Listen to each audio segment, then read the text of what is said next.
having to resign. But that's the thing. It seems like when Democrats get in trouble, especially for these things, okay, I'm going to resign. That's it. And Republicans get in trouble for this. It's like, no, I never did that. Deny. Yeah. I mean, Senator Al Franken resigned because he, inappropriately touched someone a little low on the back.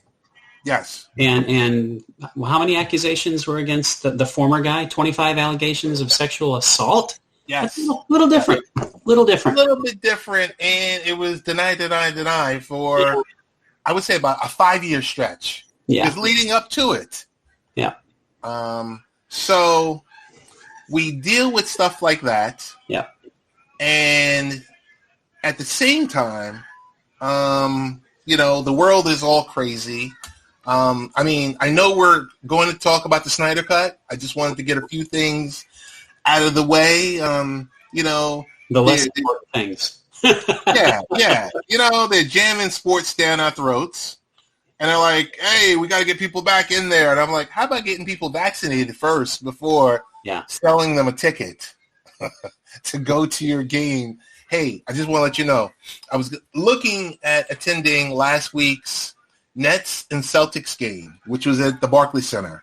Mm-hmm. And in the 100 section for 2 tickets was a total, and they were only allowing 1,300 fans in the venue. Ready for this? Drum roll, please. $650 per ticket.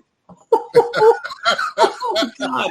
Who is going? Oh, my God. I don't know. I was just like, really?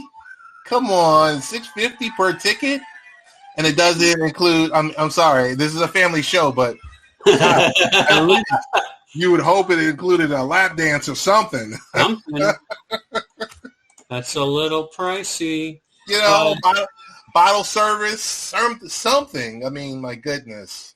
Yeah, spring training tickets, which aren't necessarily cheap to begin with. Mm-hmm. But I'm checking the price right now at the ballpark, which is right by me. It's $69. Right. For a spring training ticket. And that's yes. That's the cheap seat. The nice seats are $170. That's a ticket for a game which is meaningless. Which you may see some scrubs who are going to wind up in Double-A, and that's all you're going to see. Yep. I love spring training, but no thanks. I will say this much. Yeah. Todd, I had the pleasure of at least a couple of years of sharing the mic with you on Nikki X, Baseball, Beer, and Barbecue with the great Lee Val and the real Rob Steele. Indeed. And Murph. So, and the chair. Hey, I do want to let you know that I did upgrade, because I know it's been on the back of your mind. I did upgrade my MacBook, so no more Megatron sounding recordings. That's actually kind of sad. It's like I listened to all the old Blog Talk shows, and at like the midway point, I just go Megatron-ish or Starscream-ish. Very, very strange. It's a very strange occurrence. All the time. I was like, oh my goodness, this is such a pain in the, Mm-hmm. So now that we got some of the formalities out of the way, now that we talked about COVID, we didn't talk about stimulus checks and the fact that last Saturday, you go to any Walmart, Costco, BJ's, or Target throughout America, that Saturday morning, there were 65-inch screen TVs on pallets at the front door. Of course. And what were they priced? Let's see. Actually, at Walmart, they were probably 2 for $1 for $14. Right. And that's how they prey on our brethren that are out there. Yeah. But all right. We beat up on everyone. Said hello to everyone. Hey, I want to let you know I did get the vaccine. Happy to hear that. I did get the vaccine. Haven't had a chance to get mine yet, but hopefully soon. Something that they were doing in Long Island, something special, and I was like, hey, for $19,000 a year in taxes, I need to get something special out of this. Wow, yeah. So they should at least throw in a ticket in the upper berth. Something. I'm like, jeez. So I think, we got everything out of the way. So, hey, there's this thing called Justice League Snyder Cut. Zack Snyder's Justice League. We panned the movie when it came out did it come out in 2016 or 2017? 2017. So we panned that version of it because back then you were on Late Night Parents when we did the AM radio show at 12:40 AM WGBB. Indeed. In Merrick, Long Island. So big shout out to our folks at WGBB. And we destroyed the movie. We destroyed all aspects of it because it was a Frankensteiner. Yeah. And it should have been destroyed. I mean, it's not as bad, in my opinion, it's not as bad as Batman v Superman, but it's still a bad movie. So in preparation for not only this live stream, but in preparation for Zack Snyder's Justice League, last night I skimmed through B versus S, and I watched the Frankensteiner Justice League. It was painful. Yeah, it was painful. It would be better if Rick and Scott Steiner were in it, but yes, sadly not. Sadly, they're missing. Love the reference. Oh my goodness! Eventually, we're going to get together and talk a little AEW versus WWE versus, WWE versus everyone else now. It seems like the world is teaming up, and I love that fact. Yeah, it was a Frankensteiner. It was just like, there was just so much. Two entirely different visions in one movie. And I'm not sure that either vision would have worked, but together they sure didn't work. Yeah. So, it's one of those things where you're like, okay, either they should have released this version 4 years ago, but we know, Zack Snyder and his family went through a tragedy and everything else like that, which was horrific, totally horrific situation. But that 2-hour runtime movie was an utter mess. There was, like I said, there was so much dialogue in there that was questionable. So, I mean, we finally get to, the social media campaign for release of SnyderCut. I mean, you got to give it to them. Oh, yeah. The fans made this happen. Yeah, the fans did make it happen. I won't say anything. I was about to give a little bit of spoiler teaser, but it's like, congrats to the fans, because they did definitely make this happen. This was not going to happen without this campaign. First question I have for you is, so what happens if you live outside the United States and HBO Max is not available? Are you just screwed? Of course not. You pirate the movie. Not that that's what I'm advocating, but that's what's going to happen, which is kind of an odd decision that they just said. I mean, what was the rush to release this now? Why didn't they just wait because they have international launches coming later this year. And the original movie made, 3 times as much money overseas as it did here? It only made $230 million in the U.S. Right. And yet the gross was, I think, $850. Right. So the market is overseas. So I'm not quite sure. To me, this speaks that Warner's really just felt like dumping this, and there's a lot of reasons I think of that. We'll get into that, but it makes no sense to release it now because what is it leading into? Nothing. Will we use the term cul-de-sac tonight? Yeah.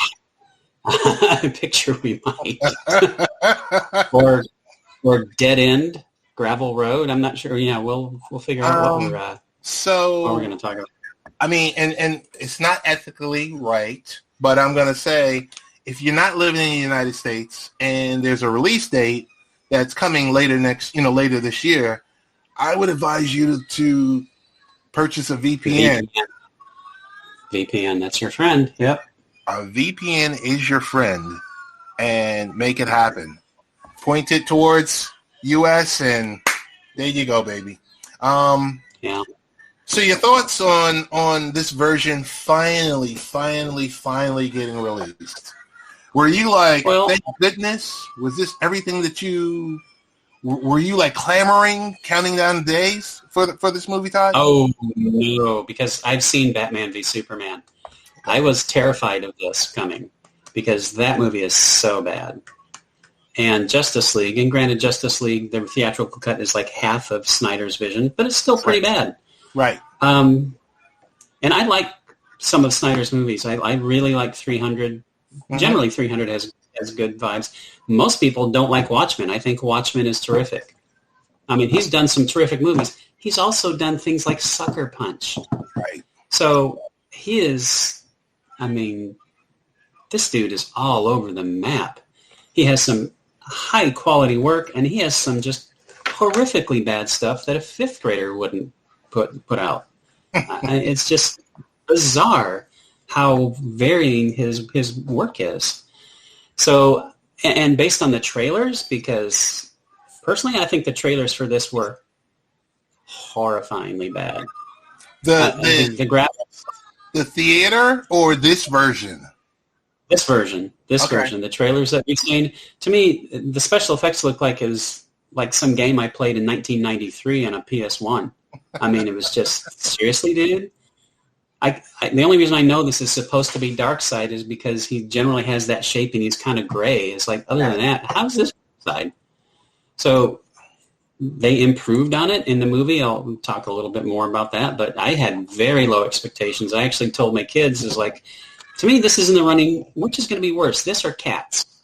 This movie, but it was worth it to me because it would have been worth it if I hated it just because I wanted to see what this is going to be like, because this is a big cultural thing. Whether people like it or not, it's still kind of a big thing when you have this $800 million movie that there's an alternate version. How often does this happen? Oh, let's see, never. Never. So, and especially when it's the fans who drove this into existence, like you said. So this is a big deal. So yeah, I watched it in one sitting. Gosh, which act is my favorite? I don't know if one act stood out for me. I would say certain character arcs stood out for me. Ezra Miller as Flash, I really enjoyed his arc. I liked the fact, for the most part, I liked the fact that he had time to expand these characters. And God knows in 4 hours he ought to expand on these characters, right? Yes. There were some characters that I don't think really should have been in the movie at all, because if you're going to put them in, do something with them instead of, oh, look, he's there, whatever. That's doing a disservice to those characters. So Cyborg, to me, was the least interesting character, although at least he's better now than he was in the theatrical cut. Theatrical cut, that character was a waste, an absolute waste of space. This time they gave him an arc. They gave him some interest. He had a chance to actually act. So happy for him, because he had nothing to do basically in the theatrical cut. So that was nice. Just his backstory. Yeah, I don't even care that much about that character. I mean, especially the way he's portrayed in this, and now it looks like Ray Fisher is not going to be working. But not that Joss Whedon is in the picture, of course, but I mean, he has an issue with one of the heads of Warner Brothers who is still there. So it's not likely he's going to be back. And frankly, if they recast Cyborg or eliminate the character, that'd be fine. And he's he's got a beef with like an executive. Yeah, exactly. Hey, So I do want to give a quick shout out to Tony D from Warner Robbins. Thank you for joining in. Just to let you know, Tony, Todd Vandenberg is new to HAP, so make sure you give him a follow. But as always, thanks for supporting. So thank you, Tony. He has a beef with an exec. I'm like, you're going to lose. Yeah, exactly. You're not an A-level actor. Sorry. Yeah, which is unfortunate because from everything I've read, he's got a very legitimate beef. Oh, yeah. You know, and best of luck to Mr. Fisher. Hopefully everything comes out great for him. But you know, Warner has made some really odd choices overall, and to support. And again, this goes back to what we were talking about with your governor. I mean, there's allegations being thrown around, but nothing's been proven. Nothing's really been investigated for that part. So you know, who's to say which side is right? Typically, the accuser's right. So if I'm going to believe one side or the other, I'm totally going to believe Ray Fisher on this. But yeah, he's like you said, he's not going to win this one. So move on and get a better role, better parts, and just keep on going, man. Tony D, the Zack Snyder's Justice League is available now if you have HBO Max. It's available like the minute you power it on, you'll see it. All 4 hours and 2 minutes of it. All 4 hours and 2 minutes of it. So first, second, third, or epilogue. Some memorable points from the first. It's like there were certain parts of the theatrical versus Zack Snyder's which were identical. Right. You know, certain scenes. But then there were some scenes I was like, hey, you know what? Yeah, I'm glad you added, you know, that additional verbiage and dialogue in there. I do want to say, hang on one second. You're listening. Great to have you listening. Oh, okay. Hey, do me a favor. Just hit that lock. Hit the lock. Yes, it's in red. Yeah, it's private. So that way you can respond back to people. Perfect. Okay.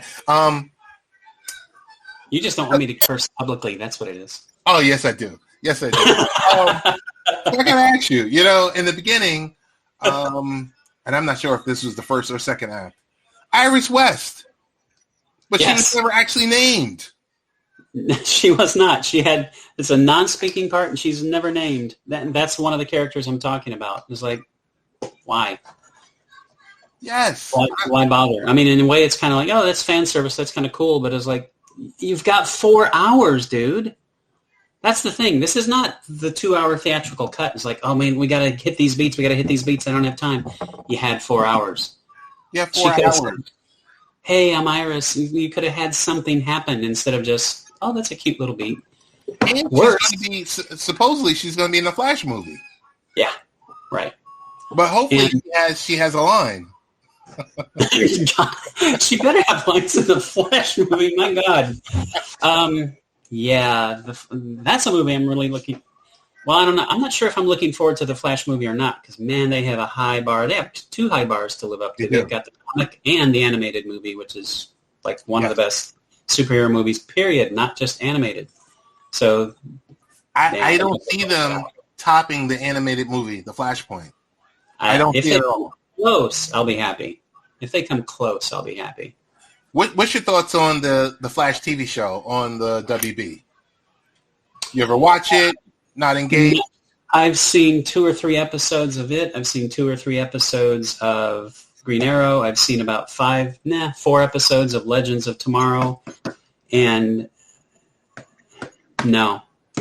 I think we've talked about it, but in very Supergirl, perfect example. There's a character named Martian Manhunter. Spoiler alert, he may show up in this movie. He is in Supergirl, and his weakness, which is an odd weakness, but it's his weakness, he's weak against fire. He's incredibly powerful, but you throw a match at him. There's a famous line in one of the animated flicks where Batman says, is like, you, all I have to do is, carry a book of matches, I can handle you. So some villain has like a blowtorch and he's aiming at Martian Manhunter and Supergirl like jumps in the way, but then they throw it and then she ducks and it's back to like 1954 when George Reeves ducked because someone threw a gun at him and he's Superman. It's like, dude, they're shooting bullets and they bounce off your chest, but you're going to duck from a gun? And here it is. It was 2017 and Supergirl is shying away from some fire and is like, you guys not know what this character is? And this happens in all of the DC TV shows, the live-action ones, not the animated ones. But there's a scene in Titans, again, not the animated, but the live-action, when Robin gingerly trots down the stairs because he's not a world-class gymnast superhero where he can just jump off a balcony. Right. He's got to trot down the stairs to get to the person he's trying to save. And it's like, write it differently. My God, if you can't hire a stuntman who can't jump 12 feet, write it differently. Don't put him on a balcony to begin with. What is wrong with you people? And this always happens in their TV shows at some point. And it's like, you guys have never read a comic. I don't know what the hell you're doing. DC Comics and DC Animation, second to none. Oh, yeah, they're fantastic. Second to Marvel animation to DC animation, it's like pretty much non-existent. Yes. I mean, there's some, and there's some that's good, but it's like DC animation is just miles above anything anyone else is doing, usually. Tony D says Justice League Doom. He mentioned that great animated absolutely movie. Best. So, second act, I'm going to say is blasé. The third act, it did heat up. It really did heat up. Like the last... It did. 45, 50 or so minutes. Or, you know what, I would roughly say about an hour. But for all the fanboys and fangirls out there that are saying, oh, it rivaled Infinity Wars or Endgame, stop it. For God's sakes, stop it, please. Stop it. This to me, this is like middle-of-the-road DC movies. Middle of the road. And I'm not counting Nolan's Batman movies because they're not really part of the DC. No, they're not. view. They're not. So this is up there with Aquaman. This is up there with the first Wonder Woman movie, not the second, because that thing is... it's a train wreck. It is a train wreck. That's one thing. There's a lot of things in this movie that I like. Wonder Woman is doing something which makes sense in this movie instead of stopping a 2-bit jewelry heist, which is what she's doing in Wonder Woman 84. Yeah. Like, really? Wonder Woman? And you're basically having her be Paul Blart Mall Cop? Are you kidding me? That was terrible. So they actually had something very entertaining and engrossing for Wonder Woman to introduce her character in this movie. So there are lots of really good set pieces, but the problem is there are all of these long pieces which they didn't really have to have. I mean, this could have been a 2.5-hour movie taken out. The whole bit with Iris was like, why? I mean, it's kind of a cool thing. It could have just been a random person for all that was there. You know, the whole thing with the guy who's going to be the new Adam. But, again, you got 4 hours. Let him be Adam. Martian Manhunter shows up, and he's in trailers. So, you know, sorry if it's a spoiler, but he shows up. Right. But they don't do anything with him. One of the original members of Justice League. And they do not, even in the part that he's in, they don't do anything with him. Yeah. It's like, what a waste. What are you doing? And you set it up so that he's already in Man of Steel. Right. And he's already in Batman v Superman, and you still do nothing with him. And it's like... When I finally saw him change... Yeah. And I said, oh my goodness. I said, that was a slow burn. Yeah. That was a slow burn. And I said, oh, okay. And I was happy for it, but not to do anything else with them. I mean, the Ryan Joy piece, like, I see Star Labs having, of course it's going to, you know what? I can see Star Labs being an HBO Max series. Yeah. And who knows, maybe, I mean, if this gets enough new subscribers, because that's all they're going to get out of it, is new subscribers, maybe then they'll say, it's like, oh, welcome back to the Warner's family, is like, run this for us. And it's kind of a crapshoot because who knows what they're going to get with Zach. they're he's just so uneven. If they get this, I think they would be happy with it. So here's what I'm thinking, Todd. As we chew and tear this movie apart, if they give if they give Zach HBO Max as his platform, and say, okay, we're going to keep you out of the movies, but we're going to give you a universe on HBO Max, and you can bob and weave and tie your shows together and various, acts there, I think he would be happy with it. Oh my God! Depends how much money they're going to give him, but I would assume they would be handing over a pretty healthy paycheck, as they should. Right. And given creative control, which this whole thing is Warner's fault, because they're the ones who were not happy with his original vision, who wanted it to lighten it up to match Marvel, which I have the problem with Batman v Superman wasn't so much the tone, it was the execution. The problem with Man of Steel was definitely the tone. It's like, dude, He's not Batman. He's the opposite of Batman. It's a light character. Yes. So you really screwed that up. Batman v Superman is just atrocious for a million reasons.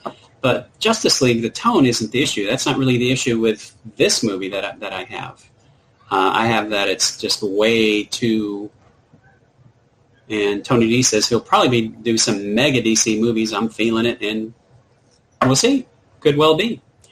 All depends on what the performance is for this, what they get out of it. But, I can see him doing that. I can see Warner's having a long conversation with him, too, and saying, okay, this is what we're looking at.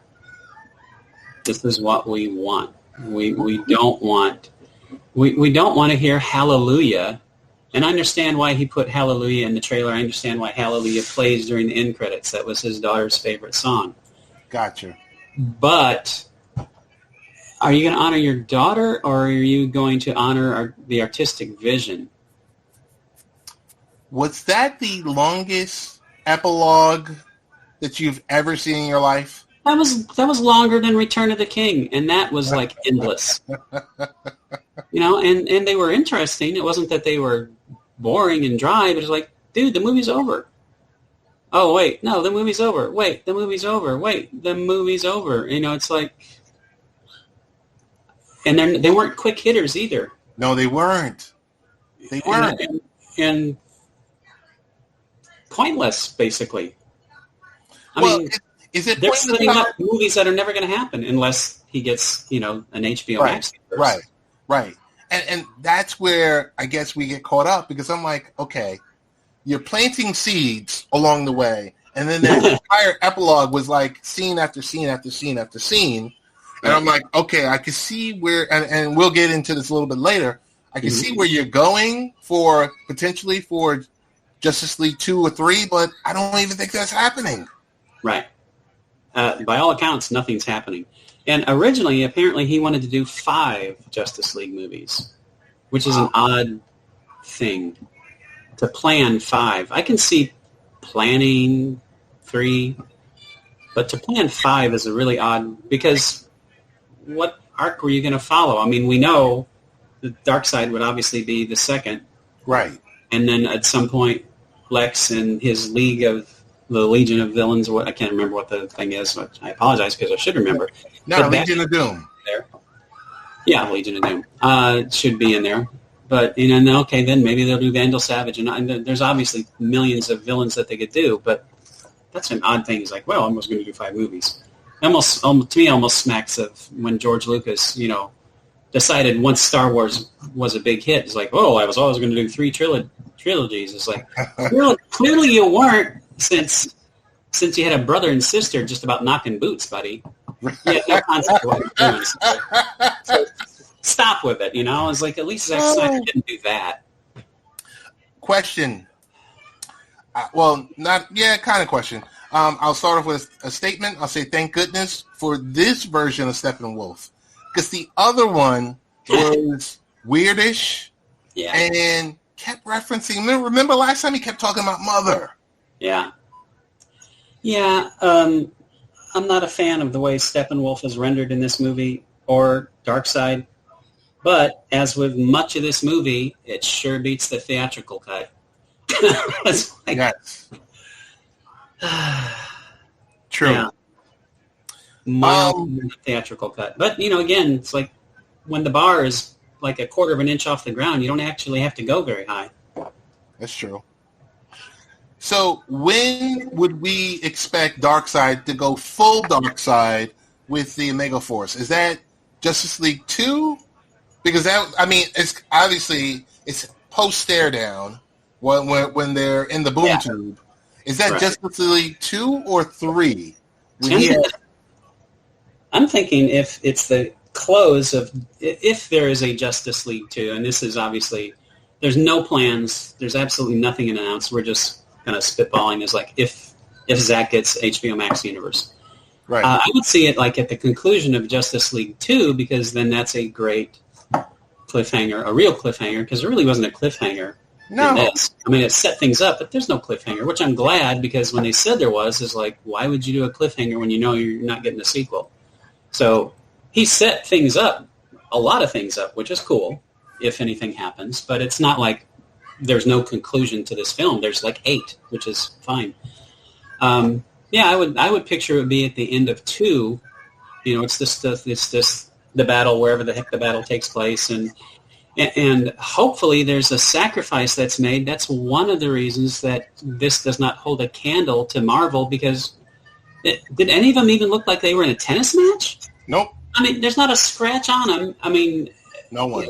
Again, you're talking about the Flashpoint Paradox, the animated movie, and Flash almost kills himself through the effort. This is a very similar effort here, and nothing. He's okay. He's cool. He's just making his little quips. Nobody looks like they broke a sweat at the end of the movie when they're all standing there. Like, how is this a big battle? I don't know if this was a continuity issue. Do you remember in the first B versus S and Bruce Wayne when he's going through the nightmares with the K? Nightmares with the K. Yeah. The Flash, it seemed like the version from the Apocalypse is the one that reached out to him in the first movie. So I'm sitting here saying, well, wait a minute. Yeah, because he had armor. He had armor on. Right. So I'm wondering, like, I get it. Multiverse. That's what this is. Because, and to me, this is tying into the Flashpoint Paradox. That Flash somehow created this alternate universe, but then Joker basically blames Batman for not saving Lois. Right. Which makes me think that in turn, like, it's a ton of fan service. Like, are they talking about Dark Justice, the video game series? Right. Where Joker killed Lois? But then, of course, then Supes decides to, spoiler alert for a game that's been out for like 10 years, then Supes decides to kill Joker. Right. So I think there's a lot of fan service in this movie, and in some cases that's cool, and in some cases it doesn't help the story. And to me, that's like, you've got to help the story before you worry about any other little thing. Is like, oh, the fans will like seeing Iris. Do something with her. It's like, don't put her in. And again, if it's a 2-hour movie, I get it. If it's a 4-hour movie and there's so much just needless dreck, like the whole sequence with Wonder Woman was fun, but we know Wonder Woman's, pardon the language, a badass. Do we really need that proved again? Right. There's no point in that. Get rid of it and put in something that's more meaningful to the general story. Do something with Martian Manhunter. Find out that Troy's going to turn into the Atom. Right. Let Iris say something. I mean, come on. And there's a lot of things that could have been done. And the whole sequence with the Joker, what did that do for the film?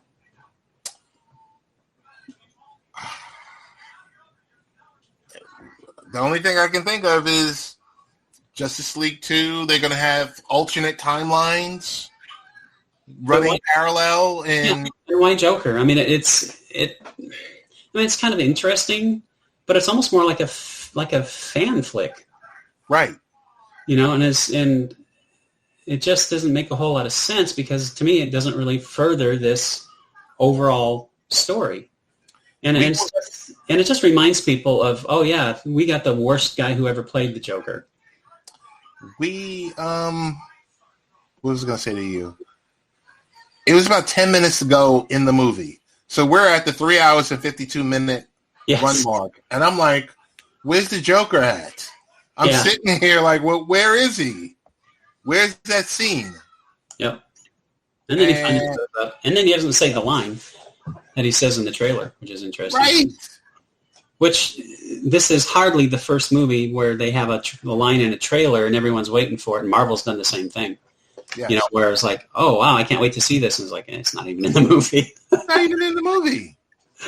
Not even in the movie. Yeah. Hey, so since you saw the theatrical version and now we've seen the supersized version of Zack Snyder's version, I will say the Mother Box version or Re-Mother Box version.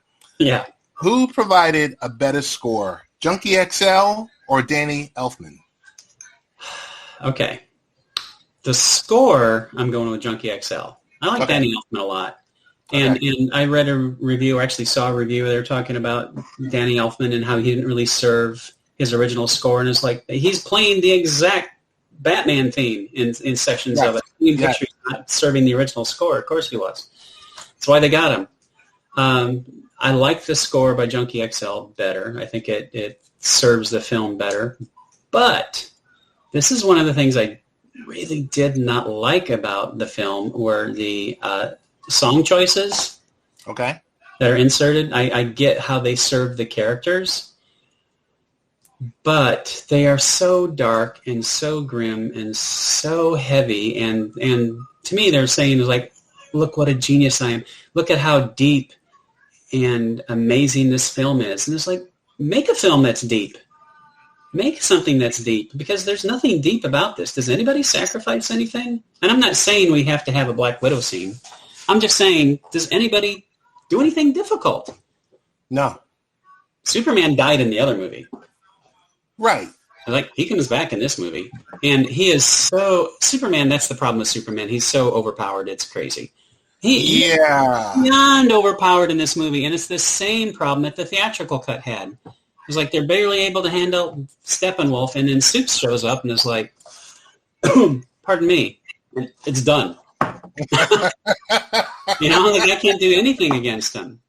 It's like, he's like... what that says is you don't need a Justice League. All you need is Superman.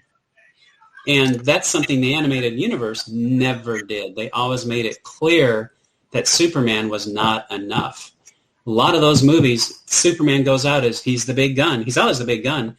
Superman fails a lot. And it's up to somebody else. Like, in some cases, it's Flash. A couple movies where it's Flash who saves the day, who in the animated universe is kind of the goofball because it's Wally. It's not Perry. True. So everyone plays a role in the animated universe. And in this movie and in the theatrical cut, all they're doing is waiting for the big gun to show up, and oh man, it's over. Yeah. It's like, all we had to do is get this guy in, and that's all they're waiting for. But it's like, Batman, you didn't need to go all through all this stuff. Just get Alfred, who's an incredible genius in this universe. It's like, what can't Alfred do? Alfred is awesome. You know, it's like... really too awesome. Yeah, really he's a little too awesome. He's like Iron Man and Reed Richards combined. And it's like, no, let's not do this, okay? But all he had to do is get Alfred. And it's like, Alfred, let's go. You can figure this out, Alfred. Let's put this together, and we'll revive Superman, and we're done. You didn't have to go through all this crap. You didn't need Wonder Woman. You didn't need any of these other people. All you needed was Superman. You know, so it to me, it makes the entire movie pointless. There's no team. It's just a bunch of guys who are running around burning 3.5 hours until they can get Supes into the act, and it's like, case closed, buddy. To me, that's a huge problem with this movie. A huge problem with this movie. They're not a team. They're barely supporting characters. You know where there's some similarities that I see? Where the Avengers have the Hulk. Yeah. You got Justice League having Superman. Yeah, but Hulk fails a lot. Hulk fails a lot. And Hulk doesn't even show up for the big fight. Right. Right. In one of the movies. So, and that's the big difference. Hulk is the big gun. Sometimes Thor's the big gun, but, every time someone else steps up. And DC does that in their animated movies terrifically. Right. But, again, they just... DC used to get it. Back when Christopher Reeve was playing the big Boy Scout, they figured out ways to depower him, to drop it down. And for whatever reason, they don't see the value of figuring this out, that he's too powerful. And this is a perfect time to do it because black suit. The black suit. The purpose of the black suit in the comics, not to get too nerdy, but I'm going to get nerdy, is because it's more fan service. That was the rebirth of Superman in the comics when Superman was killed and came back. The black suit was to help him absorb more solar energy because he wasn't as strong as he used to be because he was dead.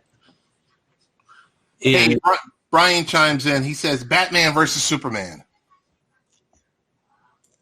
Iron Man versus Batman. Oh, excuse me. Iron Man versus Batman. Iron Man versus Batman. Yeah, that's one of those things. We used to do that when I was 6, and I'm still doing it, and I'm like a couple years older than that now. As the saying goes, if Batman has time to prepare, Batman wins anything. I mean, that's kind of how the character is. Yeah. So, I mean, it's safe to say Batman's main power is the fact that he's rich. He's a genius, but he's rich. As he says in the film, which is a good moment. And I was glad that there were some lighter moments in this version too. Yes. It wasn't all super gloomy, even though the fate of the world hangs in the balance, which typically does in comic book movies. Right. It's kind of the point. That was a great line. He didn't really say what his real superpower is. He just made a quip. And of course, he's talking to Flash. So, of course, he's going to say something smart because it's Barry Allen, who really is Wally West. I mean, we all know this guy is really Wally West. He's not Barry Allen. He's not Barry Allen. He's written as Wally, which I appreciate because Wally is much more fun than Barry. Yes. What's more scary to you, parademons or White Walkers? Oh, White Walkers. I feel like I could beat parademons. I mean, my God, it's like they go down like Tinder. I mean, like they're not dangerous. They're not dangerous. Yeah, okay, they're dangerous, but I mean, yeah, White Walkers are much more scary for sure. Give me your. Oh, go ahead. Oh, one thing I did forget made me think of talking about that he's really playing Wally instead of Barry Allen. I really do like the acting job that everybody did in this film, though. Yes. Ezra Miller is great as Flash in this odd incarnation that they have of him. Ben Affleck, I think he does a great job. Gal Gadot, which I don't think anyone had heard of it, but I mean, she's terrific as Wonder Woman, and she has been. I mean, even in Wonder Woman 84, which is, like you said, a train wreck, she does her job as well as she can. It's right. Not her issue. Yeah, I mean, everyone does a really good job as far as the acting goes. So that's not one of the issues I have. One thing I did want to mention before we disappear, because we're not going to be doing this for 4 hours and 2 minutes. No. Although we could. The reviews are interesting. I tend to not look, I might look at Rotten Tomatoes, but Rotten Tomatoes is so skewed because it's scored a 77 right now on Rotten Tomatoes. And people don't realize, they think, 77 is like, people love it. Rotten Tomatoes, their reviews are based on, does a critic recommend it or not? So what this says is 77% of the critics who reviewed it say, yes, it's worth watching. Doesn't necessarily mean a single critic said this is a great movie. It just means it's worth watching. It's worth watching. Totally different from Metacritic, which it scores a 53, Metacritic is actually 57. Sorry, it's based on actual reviews. They average the reviews. So 57 is is an average of what a typical critic says. It's like, okay, it's worth watching, but it's not great. And there's a few critics who say it's terrific. There's a lot who are in the middle of the road. There's one who thinks it's terrible. Mm-hmm. And this is for any film. Rotten Tomatoes is not your friend as to whether a movie is great or not. Literally, a film could get 100 on Rotten Tomatoes, and every single critic could say, yeah, it was okay. I watched it. I'd watch it again. And it could get 100. Are you okay with this being the next to the last time that you see Batfleck as Batman? Sure. I mean, I like him. I think he's done a great job, but he's not the best Batman. Okay. We all know who that is. The guy who gets a little crazy sometimes. Yeah, he gets a little crazy. And rumors are still out there that we'll get to see him again, which would be really exciting. That's going to be great. Hey, Tony D chimes in, says 8.7 out of 10 on IMDb rating. Todd. Yep. Which again, IMDb, those are just average folks like us. And early on, it's going to be high because who's watching this early on? The people who are hyped to see it. So it'll be interesting to see how far it falls, because it's going to fall. Okay. It's a question is how far it's going to fall. I probably doubt that it's going to fall very far, though. On a scale of 1 to 10, I sure as heck wouldn't give it an 8. But, I'm going to watch it again at some point, because I was fully prepared to think this was going to be a train wreck like Batman v Superman. And I have a lot of issues with this movie, a lot of issues. But overall, it was entertaining. Overall, it was an entertaining film. It's fun. I mean, it really could have been an hour shorter or maybe 2 hours shorter. Or if you're going to have 4 hours, do something with some of those other characters. Well, start to build them out. Yeah. Start to build them out a little bit. Yeah. Hey, so who was your MVP of Zack Snyder's Justice League? You mean other than Zack? Other than Zack. And I want to give him credit because, again, he did much better than I expected he would do. He did some really overindulgent stuff, for sure. But that's kind of what he does. Sometimes it works, sometimes you get sucker punched. Other than Zack, let's see. I would have to, but sure as heck isn't the guy who played Steppenwolf or the gentleman who played Darkseid, because those characters, there's nothing going on with those characters. They're just bad guys. They're frankly boring. I'm going to go, actually, Batman drives it because he's the one who puts the team together, even though he didn't need to. Right. I'm actually going to say it's Ezra Miller. He's the one who gives agree with you. I will agree with you. I will say, definitely, most screen time you're going to say is Batman, but right. Ezra Miller, I think, steals the show. And I got a question for you. All the cool effects that they showed us, special effects that they showed us with Ezra, the CGI, why in the world did they cut all of that out in the Whedonverse one? Yeah, good question. No idea. Tony D says, you guys are brutal. It's like, I guess. Hey, we're being nice to Ezra. I don't know. Again, I've been knocking Zack a lot. Joss Whedon is the guy who needs to get knocked. He's the one who really needs to get knocked. He's the one who released the theatrical version. Yes. So, and there were good points to his film too, but they're few and far between. It's odd because some of the effects in this movie are great. In some cases, I just rewatched part of it before we came on, and there's a scene in the first battle when Darkseid comes and he's battling the ancient king of men and the Atlanteans and the Amazons. And an Amazon jumps up on her horse, and it's so clearly terrible CGI because she has no weight to her. Yeah. The way she jumps up and lands. Yeah. It's that classic bad CGI that when you're just watching it the first time, you don't really pay attention. But when you're looking closely, it's like, Jesus, come on, man. It's like you've seen people jump. Do better. And there's so much of that. We were talking before about the character of Zeus, and it's like I was surprised that an actor played him because he's so shiny and he looks so CGI. They did such a layer on him. And there's, and Darkseid himself. Darkseid. Sparkly. Darkseid and Sparkly Wolf. I think we're at the point when you can make CGI characters look like real people.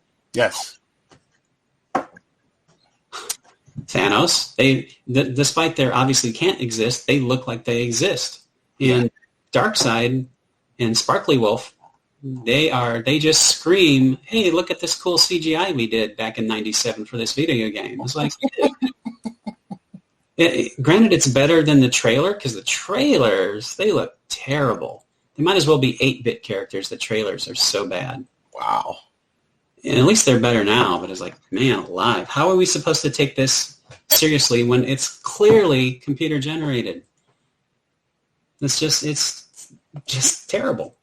That's one of the problems I have with this is like, reportedly, initially their deal was they were going to give him $20 to $30 million because they thought they were just going to finish special effects and he had reshoots and blah, blah, blah, which most of the reshoots are worth it. So now there's reports, and they're not saying anything, but there's reports that they spent as much as $70 million. Oh. If you spent $70 million, y'all should have hired a better special effects company because, dude, two of your main characters are not cutting it. So between the first theatrical cut, and creative bookkeeping, it'll never make money. I'm sitting here saying, okay, marketing, you're upwards on 450 to 500 mil, and you make about 850 mil, and maybe you get a few subscribers. I don't know. I guess it depends. It's a big gamble. Were you expecting to see Green Lanterns? Were you expecting to see Ryan Reynolds pop up? I was not expecting to see Ryan Reynolds. That would have been fun. He probably would have offed himself knowing how much he loves the character. Yes. I was not expecting Lanterns to pop up. I kind of wish they hadn't because, again, it's like snuffed just like that. It's a lantern and it's like zero threat. Zero threat. And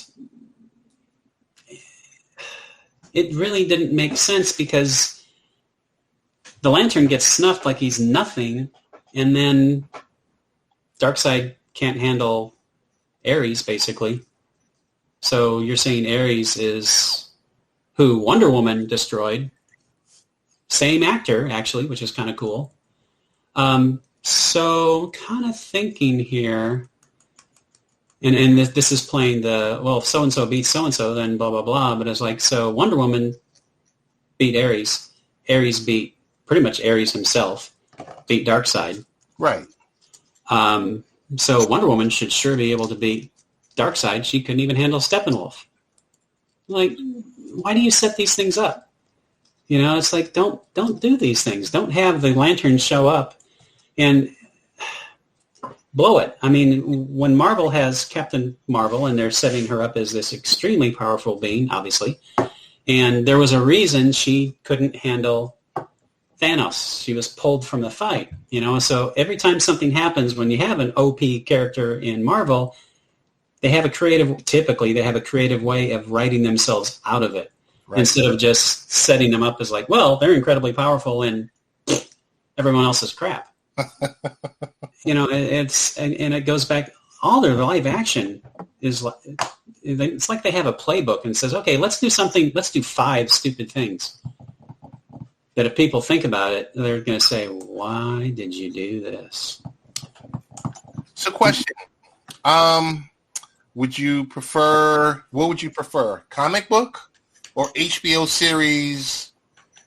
Max series for Jim Lee's storyboard for Justice League 2 and Justice League 3? Oh, HBO Max. Okay. It's going to cost a little more money to do it. That's not up to me. I don't know if I want to shell out, like $120 million to do that. Right. And again, I would watch this again, and I recommended people watch it. But at the same time, saying is like this, there's some issues in this thing. Compare this to WandaVision. Like WandaVision is, and I'm sure there are people out there who don't like WandaVision. It's like WandaVision to me is amazing, an amazing piece of work. And I really enjoyed WandaVision. Yeah, is this remotely comparable? I mean, they're very different vehicles, but overall quality, which one is better? There's no comparison. Yeah, that's why I was thinking, like, you see that the way that Disney is handling Disney Plus, with Marvel content on Disney Plus, I'm like, this is a totally, and of course it's going to be tied into the movies, but this is a totally different vehicle where you could just be like, hey, you know what? I'm going to continue my character arc, but it's going to be on a Disney Plus supersized show, and I'll get 8 episodes versus a 2-hour movie. And depending on when you're listening or watching or whatever, tomorrow Disney has another hot ticket coming up. Yes. Really looking forward to. Really looking forward to that. This looks like the Winter Soldier. Yes. Minus Captain America, although there is a Captain America or 2 in this, maybe even 3. But, this just looks, from the trailers, and again, trailers can lie, but this looks fantastic. Plus, we're getting, how many episodes are we getting? 6 or 8? 6 episodes. So we're getting, hopefully, close to 6 hours worth of content. Yeah, about 6 hours. A long format story. One of my favorite, Anthony Mackie, is like freaking amazing actor. Yes. Love Anthony Mackie. And I didn't realize this until I read this week that he did not audition. Unlike almost everybody else in Marvel. Really? Yeah. Feige called him in and said, how would you like to play? It's like, wow. Yeah.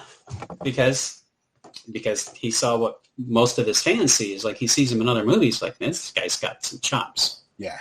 And he does. He really does. I'm going to say Mother Boxes versus the Anti-Life Equation. Anti-Life Equation. Yeah. If we get a continuation of this, the Anti-Life Equation, totally interesting. Totally. We've seen the Mother Boxes, and they're super powerful, but, you get a couple strong guys there pulling them apart, and it's like, they're done. That's it. Done. It's like, we've seen their threat.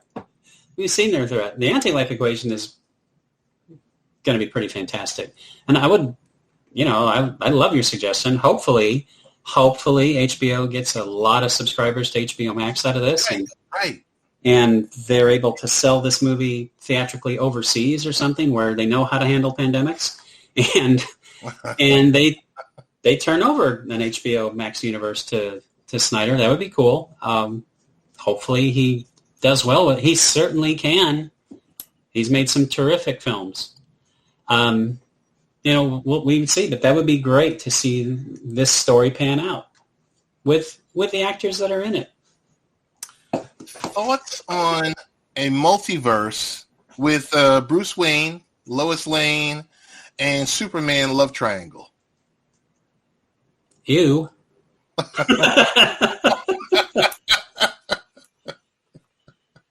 I think Bruce is a little dark to be in love with anybody at this point. He is totally jaded. Yeah. Totally just. He's still pining for Vicky Vale. Although, if we can get that first gentleman back in, Mr. Keaton, that would be interesting. I keep hearing he's going to be in a Flash movie. I hope he is. I hear that too. I really hope he is. Hearing that. I keep hearing Batfleck. Of course, Keaton. Yeah. It would be nice to see our other friend from the trilogy. It would be nice. It would be very nice. That would be awesome. I don't expect it, but that would be awesome. That would be awesome. And I'm not sure if this is going to happen too, but I also heard that Jeffrey Dean Morgan is Thomas Wayne, which would be fantastic. Sold. Because Thomas, if viewers don't know the Paradox story, Thomas Wayne is a hugely important character. Yes. In the Flashpoint Paradox.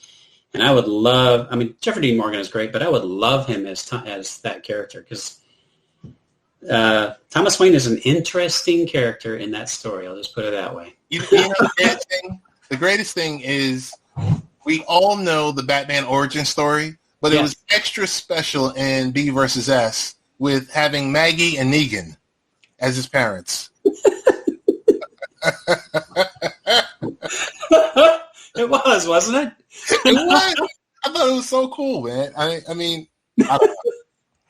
don't know. That's just they were destined for tragedy, that couple. Yes. I looked. I said, "Oh my goodness, that's Maggie."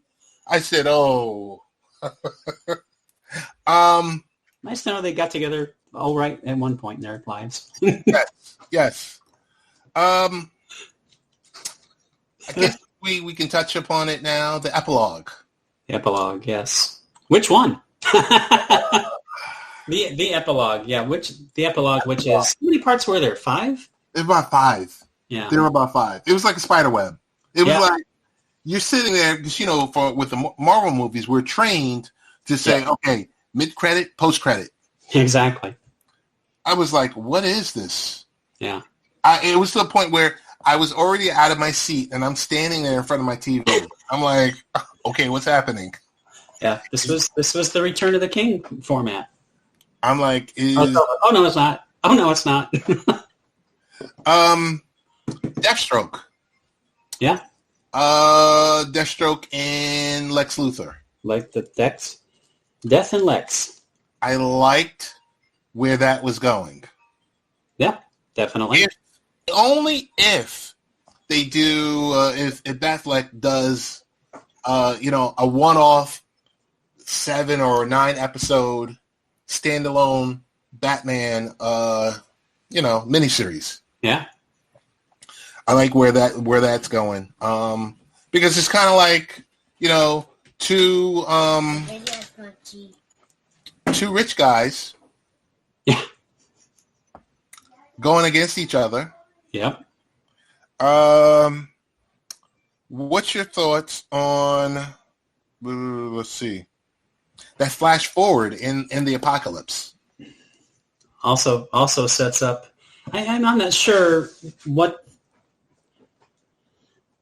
I'm assuming that would be, like, if they were ever going to actually do it, that would be like maybe Justice League 3 or 4.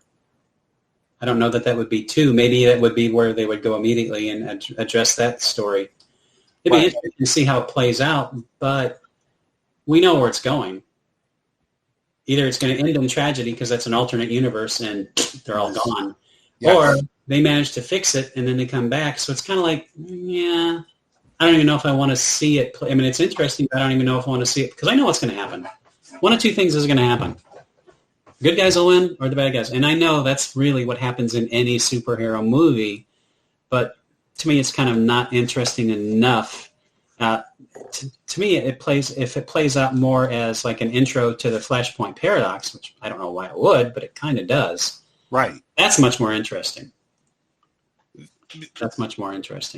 I'm wondering if, so we know Batfleck, he says he's done.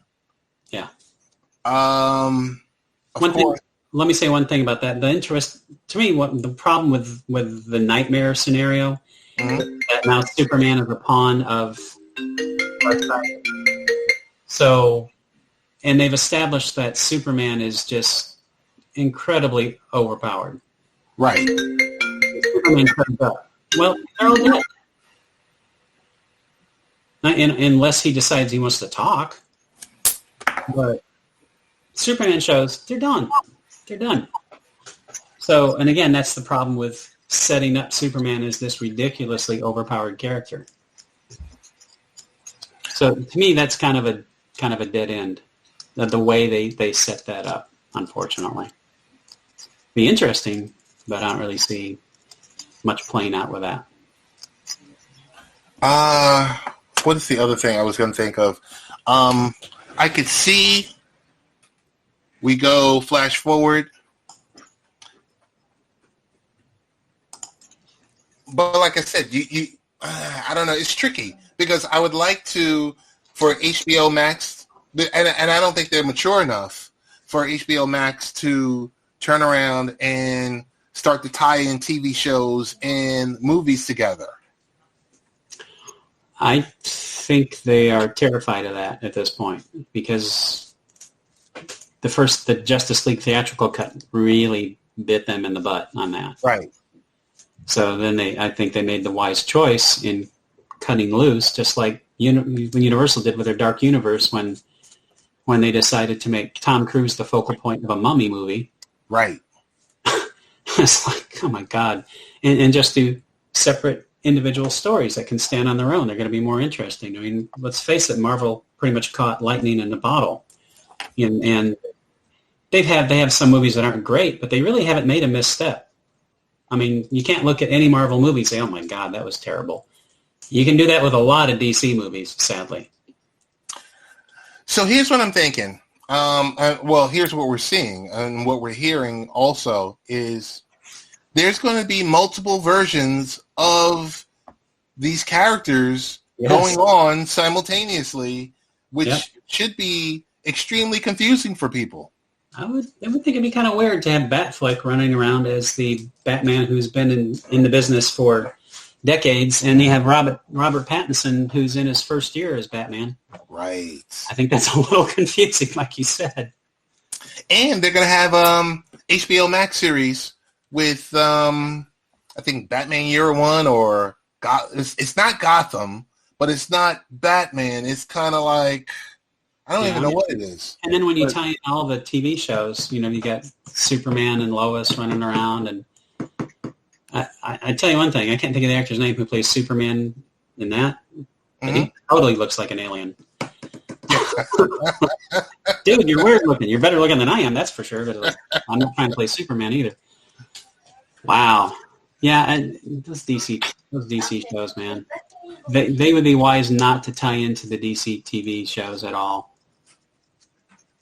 Just because they're so, they definitely have their fans, millions and millions of fans, but yeah, they gotta stay out of that.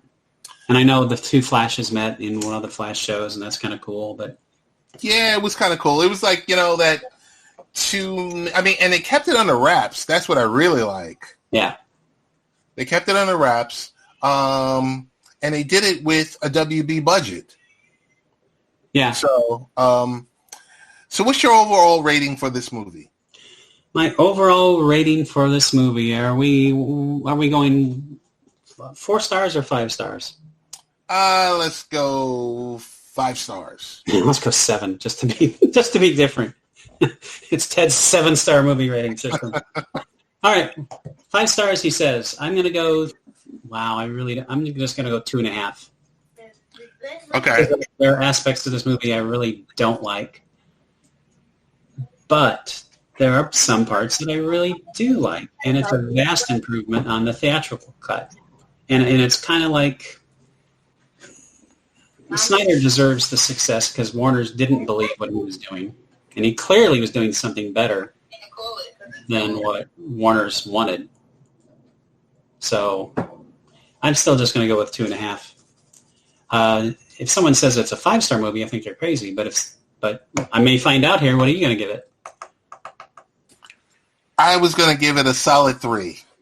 Okay. A solid 3 for overall for Zack Snyder's vision, for him to be able to push the vision through, which made a lot of, you got to give him his credit for that. Yeah, absolutely. This is clear the movie he wanted to make. I think he made some missteps, but he has a little more pull than I do. So I don't think he's too concerned about what I think about his movie. But yeah, I can see people giving it 4 out of 5 stars. I can't see anybody, like you said, is like, no, this is not Infinity Game, dude. No. not at all. Not at all. I like the breadcrumbs at the end. I do like the breadcrumbs at the end because you don't know what may happen here. Very true. And it kind of leaves you out there where you're like, okay, So, is there a lifeline or is there not a lifeline? Well, the fact that the Snyder Cut exists yes. is proof in itself that you never know what's going to happen. Right. There's no reason for this to exist except the fact that the fans literally demanded this over and over and over and over. Yes. And I remember when they were first talking about it, I was like, there's no Snyder Cut. It was like, there is no Snyder Cut. Yeah, and there really wasn't because he spent $70 million to create it. But, it's just because they say this is done doesn't mean it is. I mean, I remember this is one of the reasons again, the fact that it's a 4-hour cut instead of 4 1-hour episodes, to me, that said Warner's had zero faith in this. We got to do something with it. Let's dump it on HBO Max because we know a lot of people at least are going to watch it. Right. We put it on a 4-hour thing so they'll all watch it because if they watch 1 hour, they're not going to come back for the hour 2 next week because they're going to think the first hour sucks.